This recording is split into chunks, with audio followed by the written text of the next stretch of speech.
Hello everyone, welcome back to my Continuum Mechanics lectures. And today we will start with a new topic, vector and tensor calculus.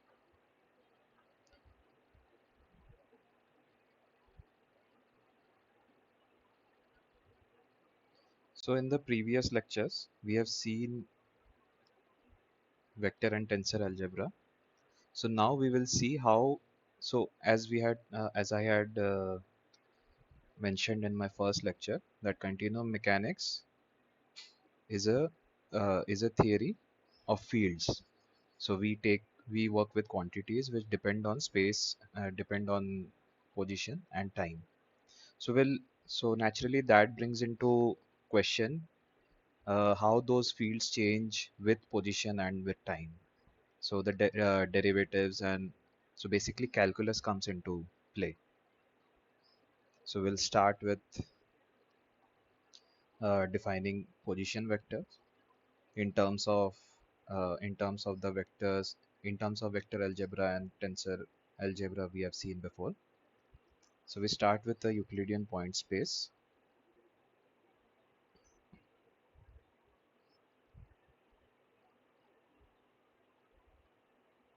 E3.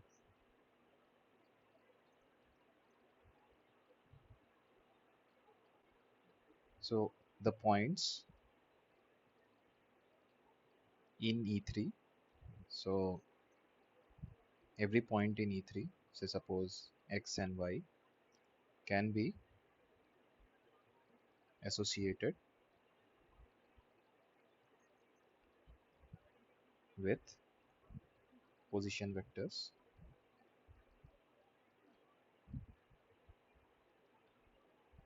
X underbar and Y underbar respectively. These are vectors.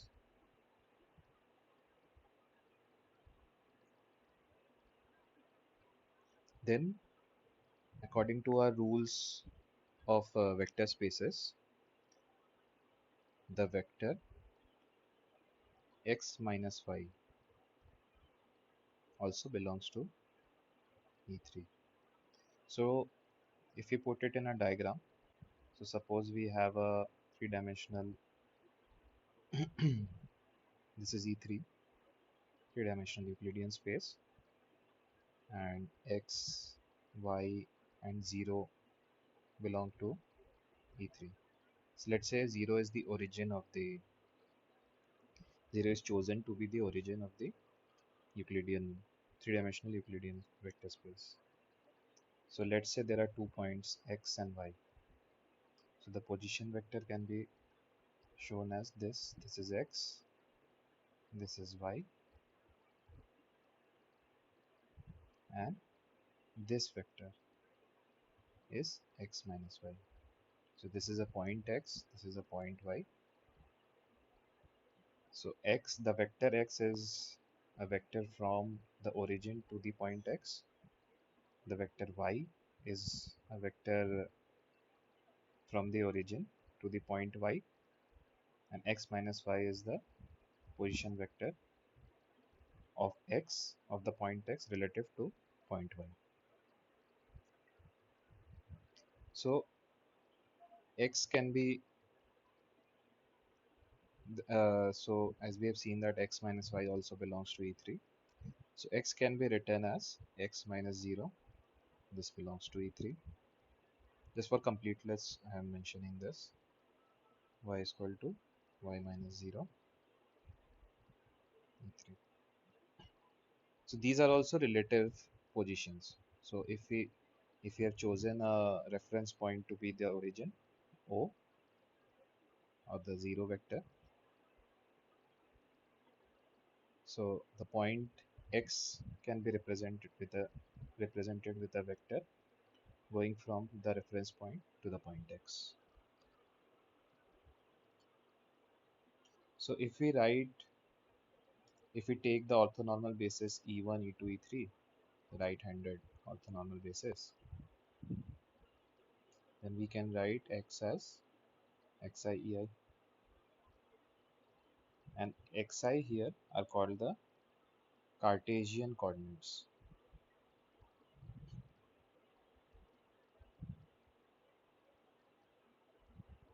of x. So the scalar which accompanies the orthonormal basis vectors are called the coordinates.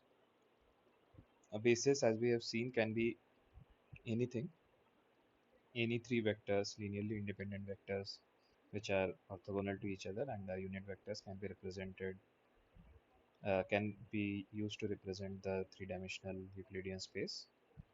So the components of a vector with respect to those basis vectors are called as the coordinates. So here in this specific case, they are called as the Cartesian coordinates. Later we will also look at polar coordinates.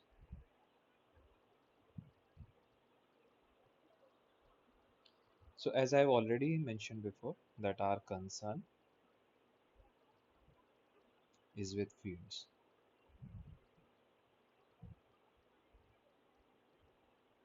That is scalar, vector, and tensor valued functions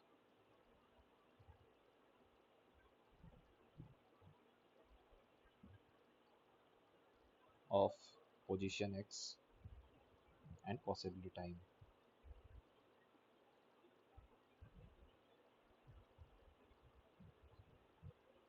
t. So we'll look at derivatives of such functions. So first of all comes in the gradient. Gradient. Gradient of a, so we'll first talk about gradient of a scalar field.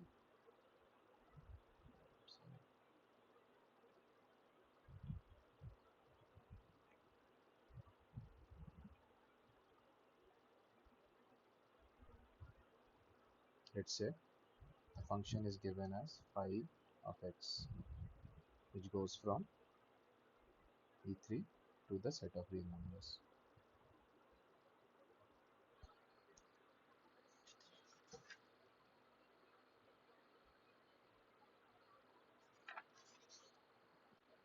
So to have derivatives of this function, the function phi should also be differentiable. So what is how is that, what does differentiability of a function mean? It means that a scalar field phi is differentiable at a given point. Differentiability also is specified at a point x naught belonging to u of x naught, which is a open neighborhood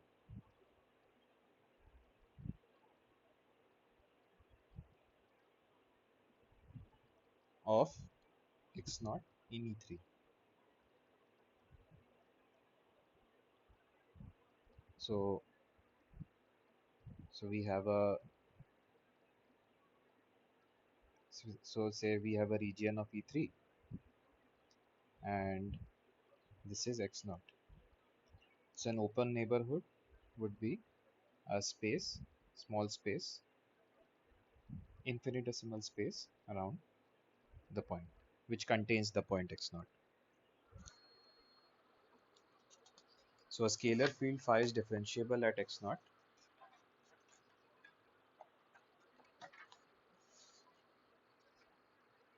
Let's move on to the next page. If it is approximated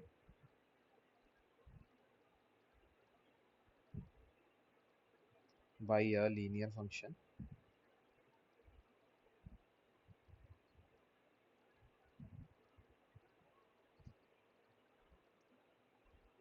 of x sufficiently close to x naught.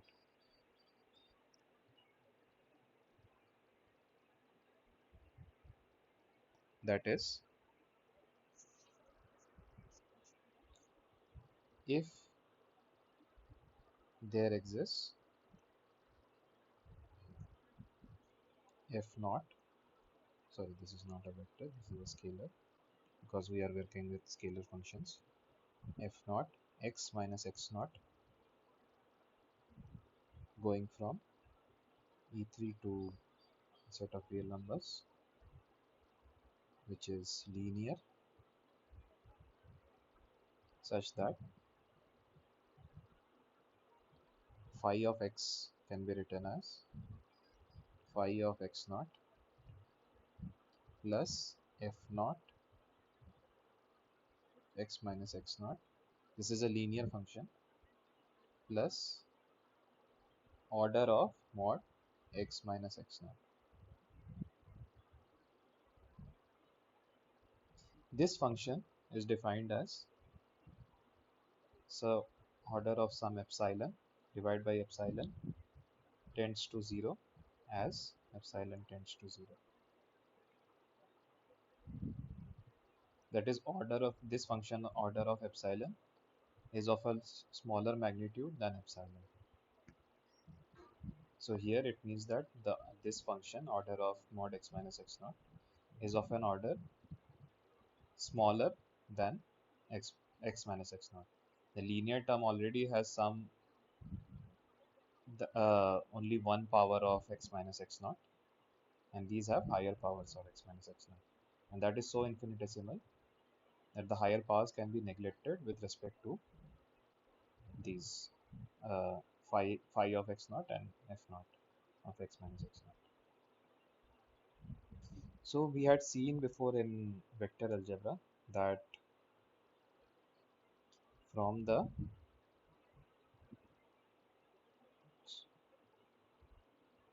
representation of linear functions,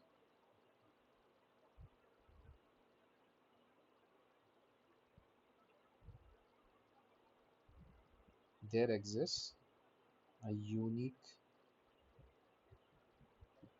vector C belonging to E3 independent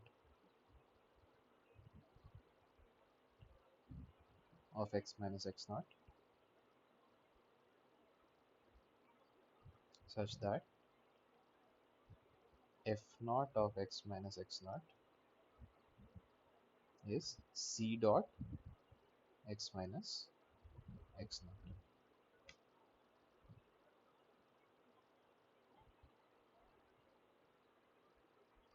So we'll put in a we'll use the following notation for the vector C,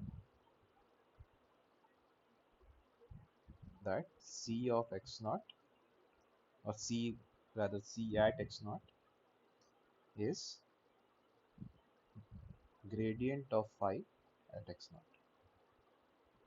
So this is the symbol for the gradient, or del phi. So gradient is also known as del at x naught. This is the gradient of phi at x is equal to x naught. So in a 1D case, so suppose x is here just dependent on one variable, x belongs to R, x is equal to x belongs to R. So if we look at a graph, so suppose this is the curve of phi of x as a function of x. So at a given point x naught,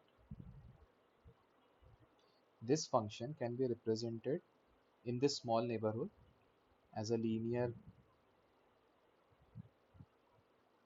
Of course, this function is differentiable first of all, and therefore this function can be approximated with this linear curve or a straight line, the definition of which is given by, so from a study of coordinate geometry, which we had learned in our schools. This can be, the equation of a straight line is phi of x naught, which is the value of phi at x naught, plus x minus x naught times phi dash x naught, which is the derivative. So d phi by d phi x by dx. This is the derivative here. So the gradient in one dimensional is just the simple derivative of phi of x with respect to x.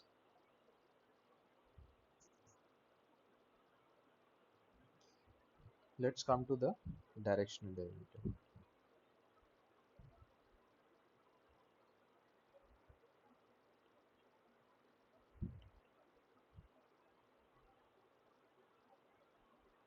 So we have established above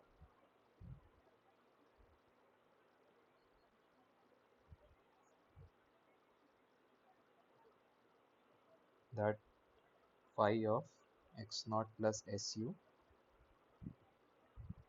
is equal to phi of x naught plus c dot s times u plus order of s.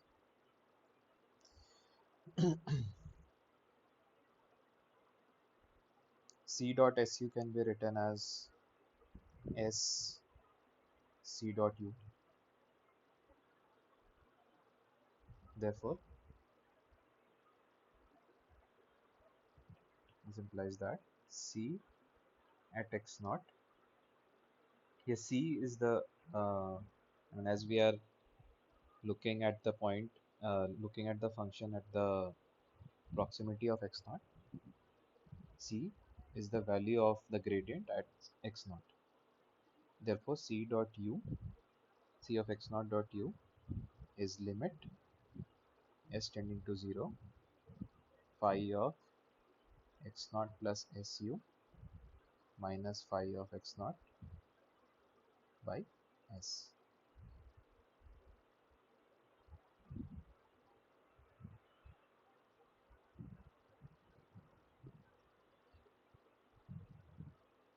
So this can be written as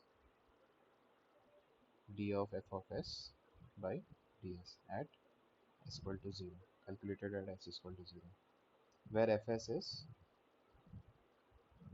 phi of x naught plus su.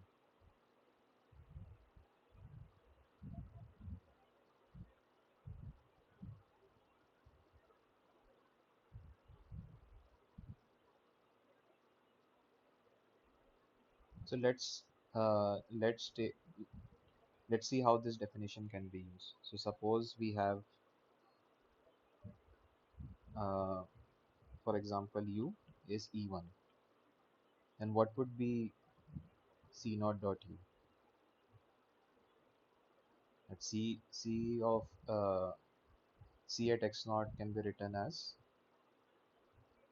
del phi at x naught dotted with e1. This is equal to limit s tending to 0 phi of x naught plus se1 minus phi of x naught divided by s. So this is nothing else than the partial derivative of phi with respect to the coordinate s1 calculated at x naught. So what would be, so why is this the value? So this would be x naught plus s e1 plus x naught, so x naught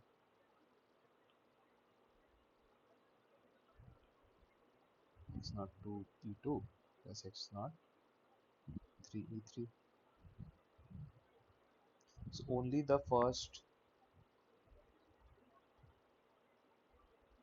this variable is changing. So that's why this is a partial derivative with respect to x1. So in terms of figure, we can say this as, say, let's say this be x naught, this is e1, This vector is of the length s e1. This is x, which is x naught plus s e1. So we want to look at how the function changes when we go from x naught to x naught plus s e1, and the gradient, the directional derivative, is a representation of that. Similarly, we can use u as e2 and e3. That is same as writing as u is equal to ei. Therefore, ei dot del phi is del phi by del xi is equal to, can be written in shorthand as phi comma xi.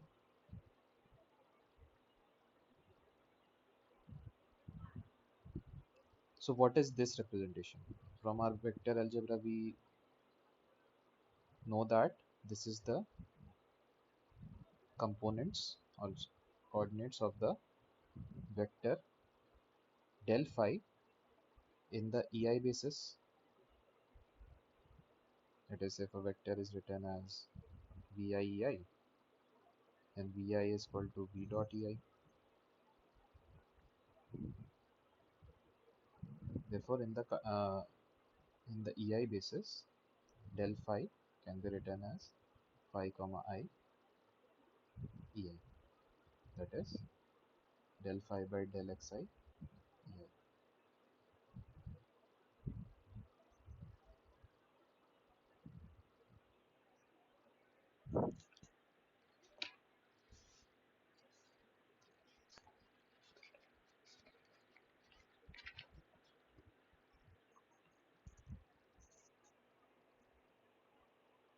Let's look at cases where we need derivatives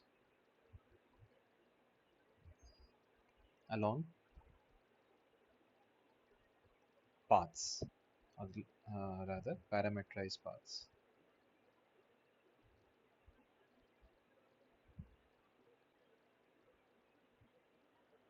So suppose we have a curve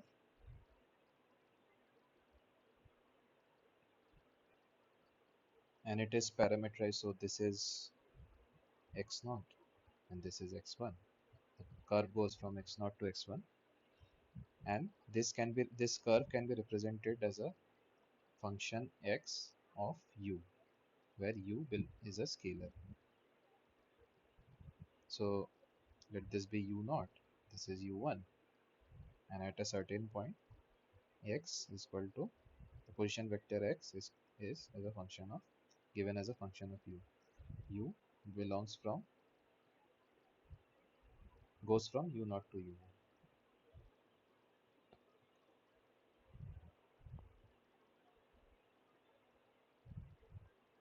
And the endpoints are given as x of u0 is equal to x0 and x of u1 is equal to x1.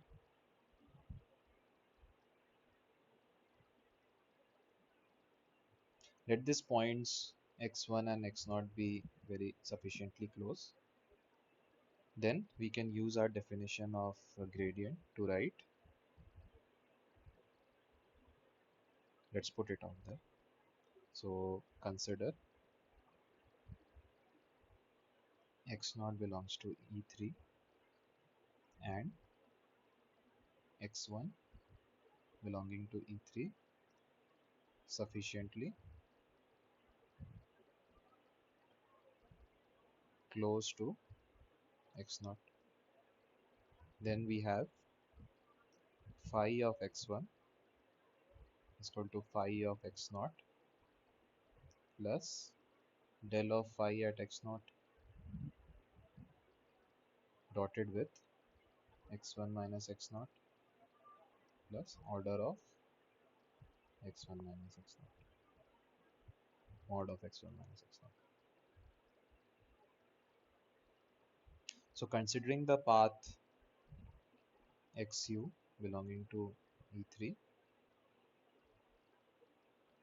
let us change the function from phi of x to psi of u. It's the same function, just different representation. Therefore, from our equation, we can write that psi of u1 is equal to, just substituting the values, psi of u naught plus del phi x naught dotted with x1 minus x naught plus order of x1 minus x naught.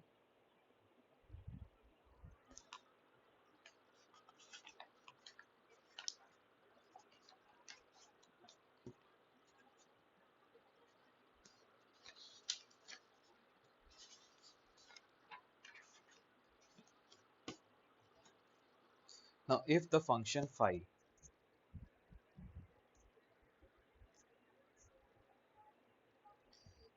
the function phi can, sorry, the function x can also be expanded in similar terms, that x1 can be written as, rather,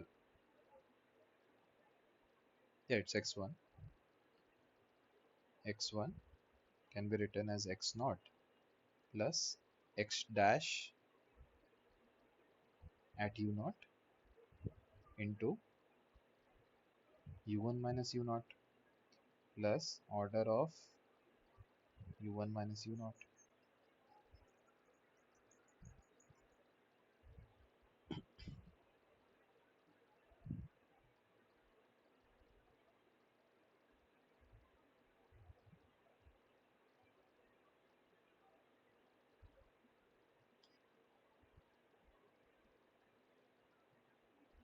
So using this in our, in using this in this function, we have psi of u1 is equal to psi of u naught plus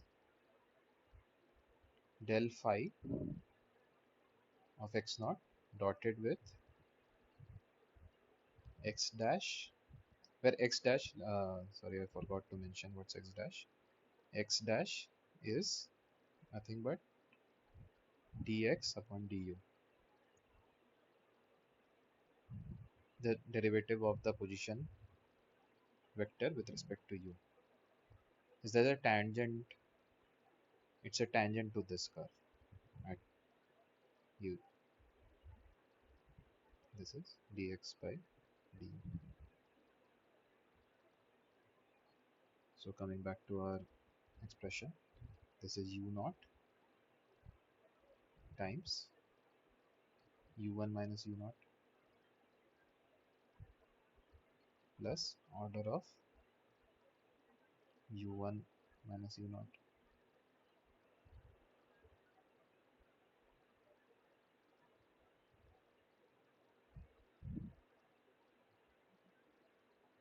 Now this quantity is nothing else than psi dash at u naught, just d psi by du at u naught. Therefore, psi dash at u naught is del phi x at u naught dotted with x dash u naught.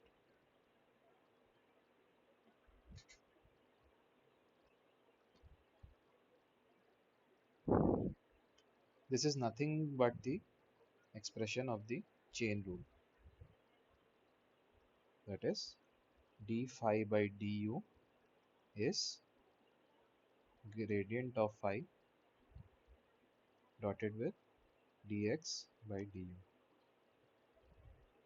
So if we remove the, we cancel the du's on both sides, we have d phi is equal to gradient of phi dotted with dx.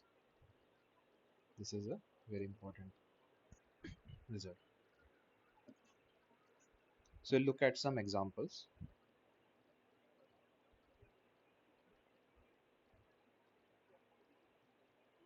So suppose we have the function r is equal to mod of x. That is the length of a vector. So say this is x, r is just the norm of this, the length of this vector. Mod x minus 0. 0 is our reference point. So phi of x is equal to mod of x, which is defined as root over x dot x. What would be gradient of this function?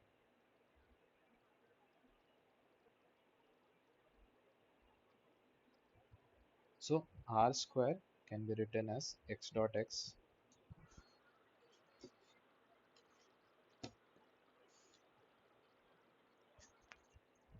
then d of r square would be d of x dot x plus x dot dx, which is nothing other than 2x dot dx.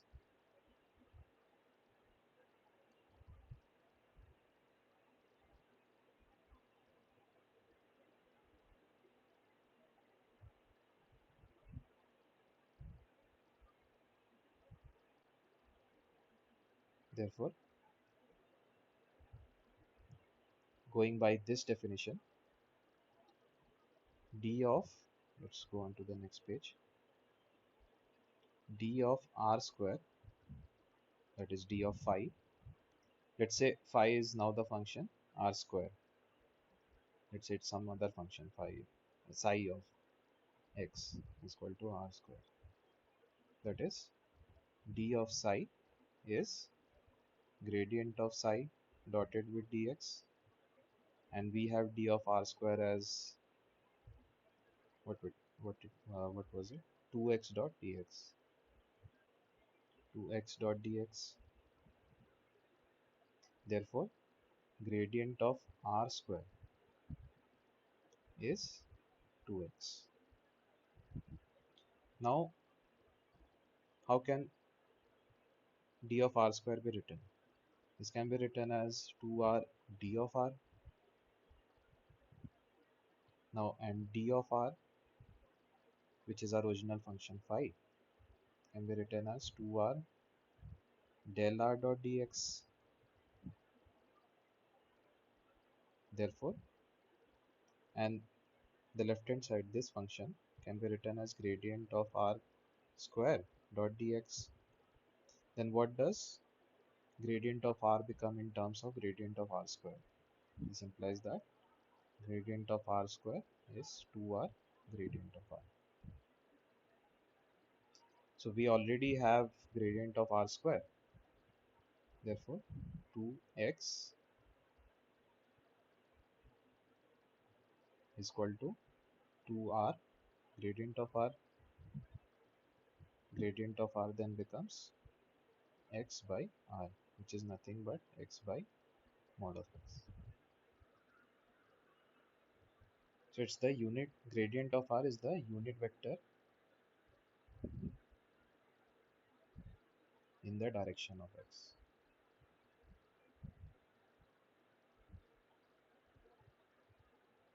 from O.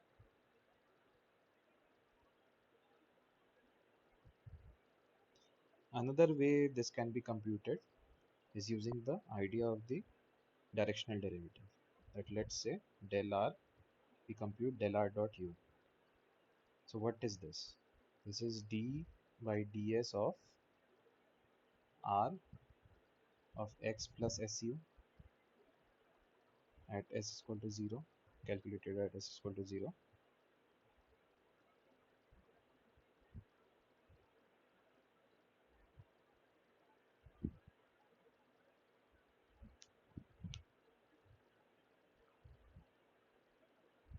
So this is not a vector, this is a scalar. What is r? This becomes root over x plus su dotted with x plus su, at s equal to 0.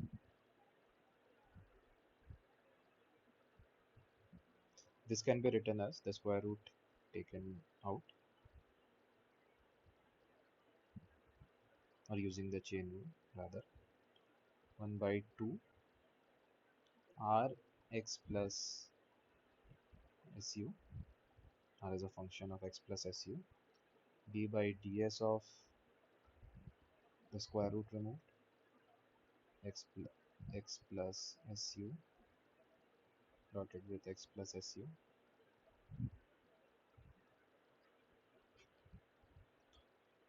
Taking the dot products, we have 1 by 2r x. I'm skipping this part that this has to be calculated as s equal to 0 for now. We'll use it when we obtain the final expression. This is d by ds of x dot x plus 2s x dot u plus s square, as we are taking u to be mod 1, the norm of u to be 1. And computed at s equal to 0. What does this become? D by ds of x dot x would be 0. D by ds of 2s x dot u is 2x dot u, and d by ds of s square would be 2s. These computed at s equal to 0, we are left only with 2x dot u, and here we have r of x, that is 1 by 2r x dot u, which implies that taking the left hand side, taking this on the left hand side, we have gradient of r minus x by r dotted with u is equal to 0. This is true for all u.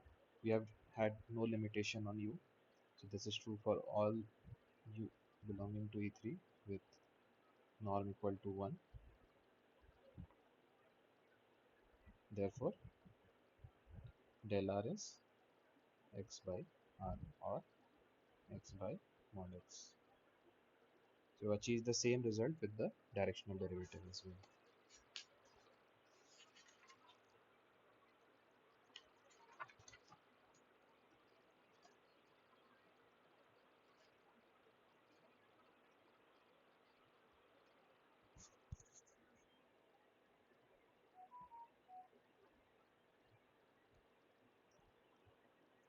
We can do this in another way, that taking an expansion of the function r square around the point x naught, in the neighborhood of the point x naught.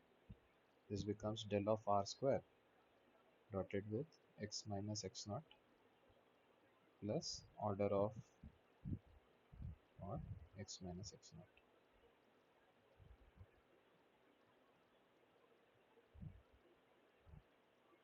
What is r square? This is x dot x, which can be written as x minus x naught plus x naught dotted with x minus x naught plus x naught. This can be written as x naught dot x naught plus 2x naught dotted with x minus x naught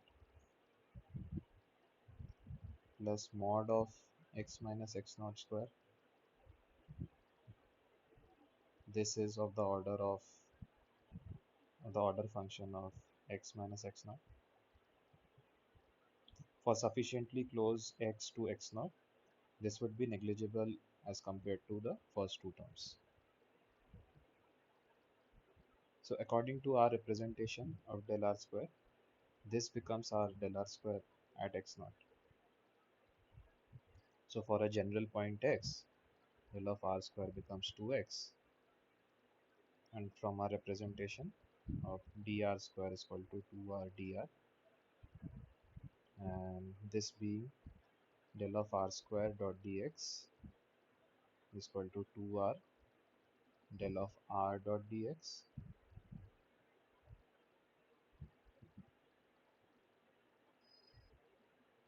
We have, oh, so sorry, yeah. So from this relation we have del of r square is equal to 2r del r, and therefore del r becomes 2x by 2r, which is x by mod x.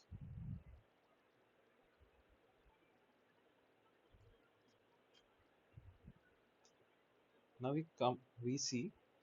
we have seen that how the gradient can be represented in the Cartesian coordinates, in terms of the Cartesian coordinates, that they are simply del phi by del xi ei, for x is xi ei.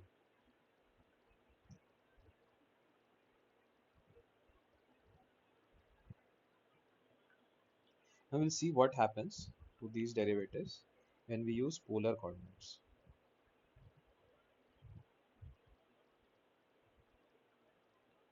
that are r, theta and z.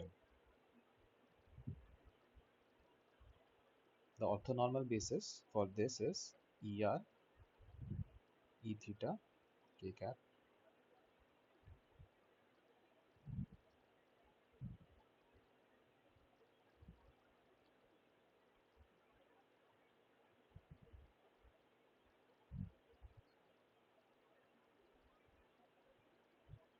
K cap is nothing but E3 in our Cartesian basis.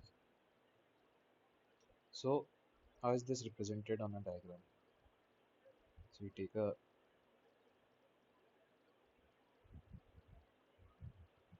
so in our Cartesian coordinates, these are for our orthonormal basis with respect to Cartesian coordinates. These are E1 and E2.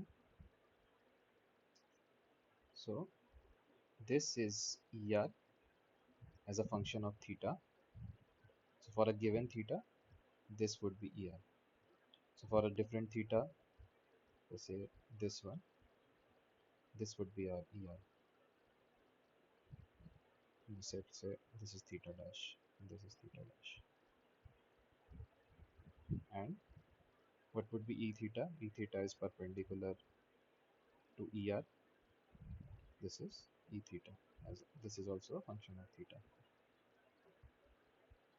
So in terms of E1, E2 basis, E1, E2, E3 basis, ER theta is written as cos theta E1 plus sin theta E2, and E theta, the function of theta, is written as minus sin theta E1 plus cos theta E2.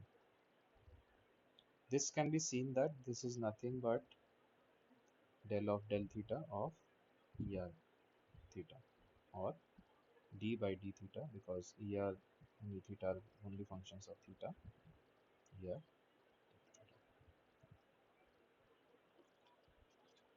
So in this basis, what would be a what would be the representation of a position vector? This would be r er theta plus zk cap, zk, that for a given r and for a given z, which is out of the plane of the paper, a point can be represented in these two, with the help of these two vectors. Any general point can be represented as this.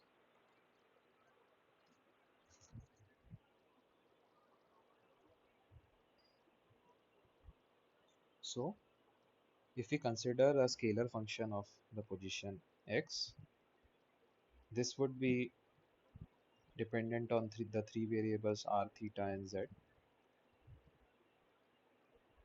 and we should have our gradient in terms of something multiplied with some scalar multiplied with er, some scalar multiplied with e theta, and some scalar multiplied with k.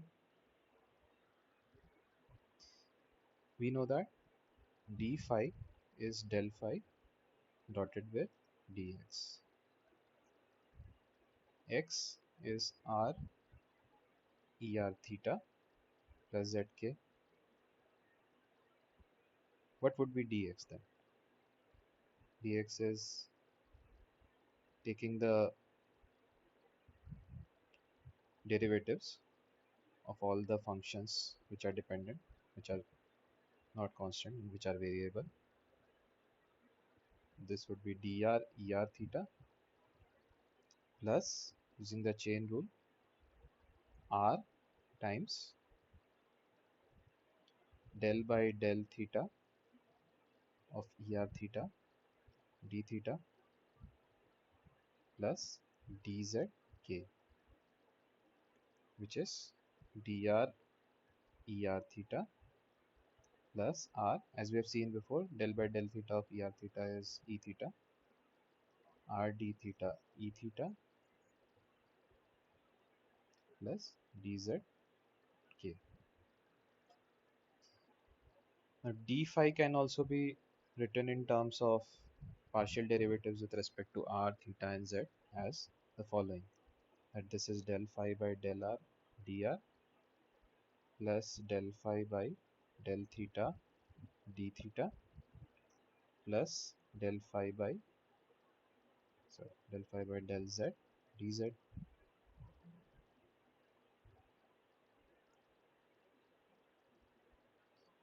Now what is dr? As this is an orthonormal basis, we can take a dot product on both sides with er theta. What would we get? That dr is nothing other than dx dot er.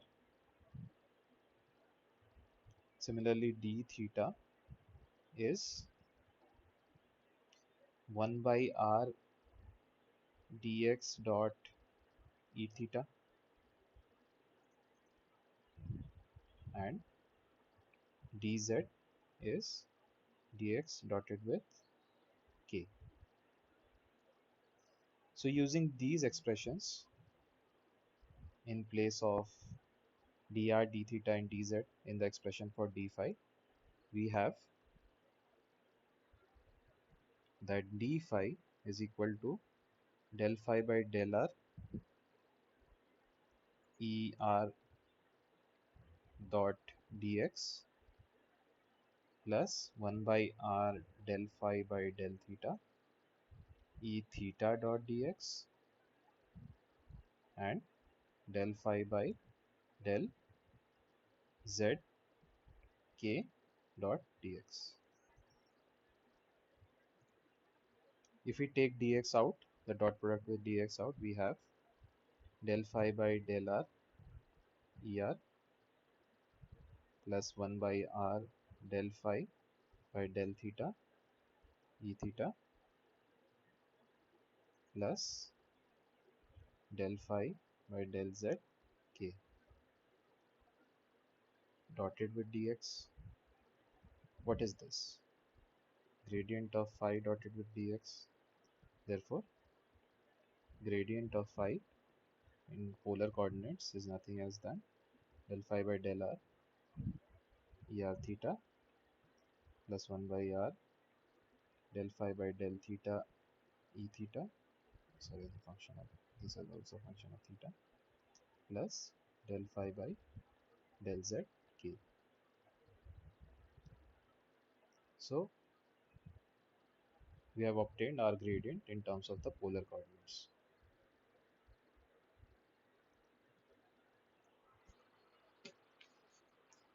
This technique is very useful if you want to calculate the gradient in any coordinate system. So suppose we have a spherical coordinate system as well. So we start with the description of the position vector in terms of the spherical coordinates. We take a d of the derivative of that, and then we can calculate the gradient of any scalar function with respect to that. So we'll see further that we can use the same technique for calculating derivatives of vector valued functions of or vector fields and tensor fields as well.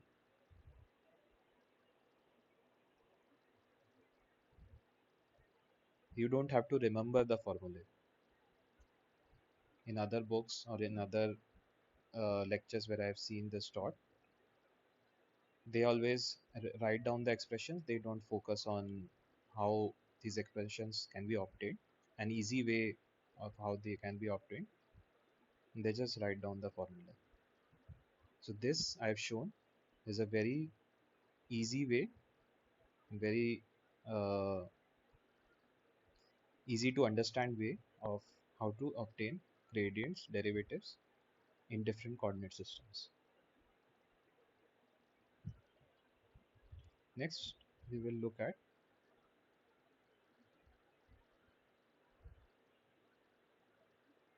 vector fields.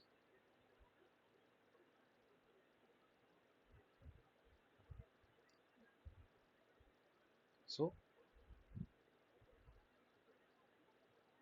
again we come to the differentiability of a vector field.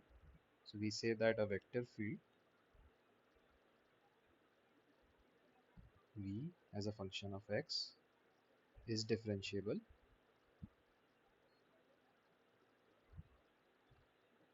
at x naught belonging to u of x naught, which is again an open neighborhood of x naught, if there exists a linear function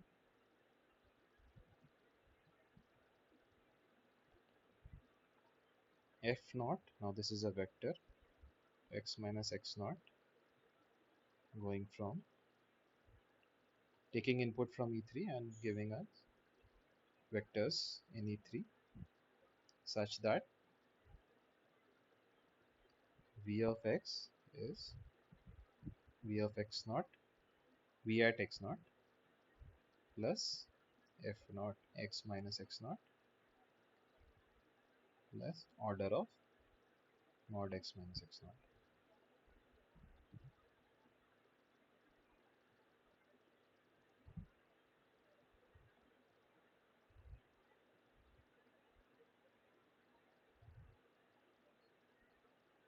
So if this is as this f naught, the vector f naught is a linear function of x minus x naught, then as we have seen before again in vector and tensor algebra, that if f naught is a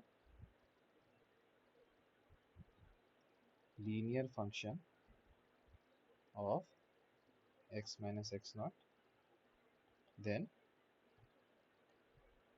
there exists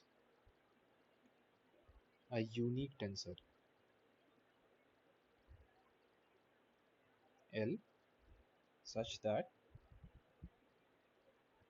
f naught is f naught can be written as L at x naught times the vector operated on the vector x minus x naught. Therefore, v of x is equal to v of x naught plus L at x naught operating on x minus x naught plus order of x minus x naught. This L is nothing but the gradient of v. Again, it's just a notation. Gradient of v at x naught, or at a given at any x, this would be the definition.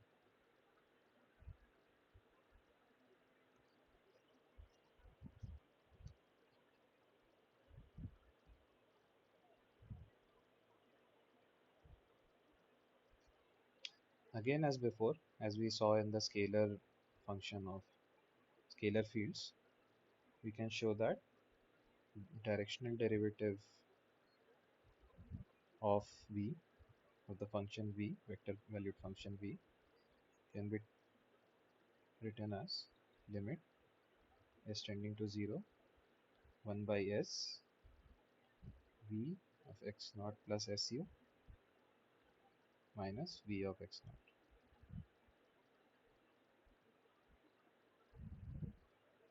Let's say v of x is v of xi ei in the Cartesian basis. So this E1, E2, E3 right-handed orthonormal basis, if I have not mentioned it before, this is also known as the Cartesian basis.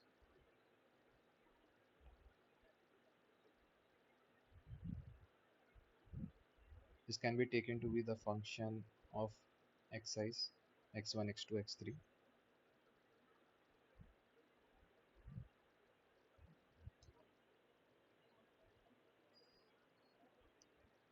Then we can show that as we had shown before. So if we take u to be E1, this can be shown that L of E1 is nothing but the EI del VI by del x1.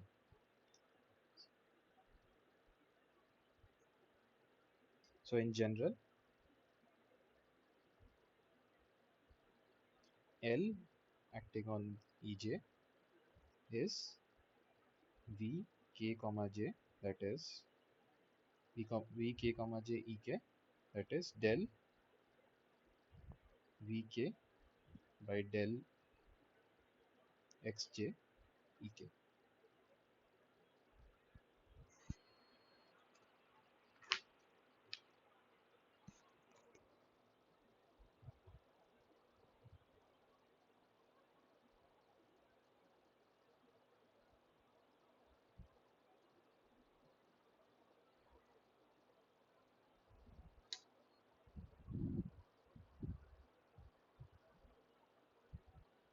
I'll take a pause here.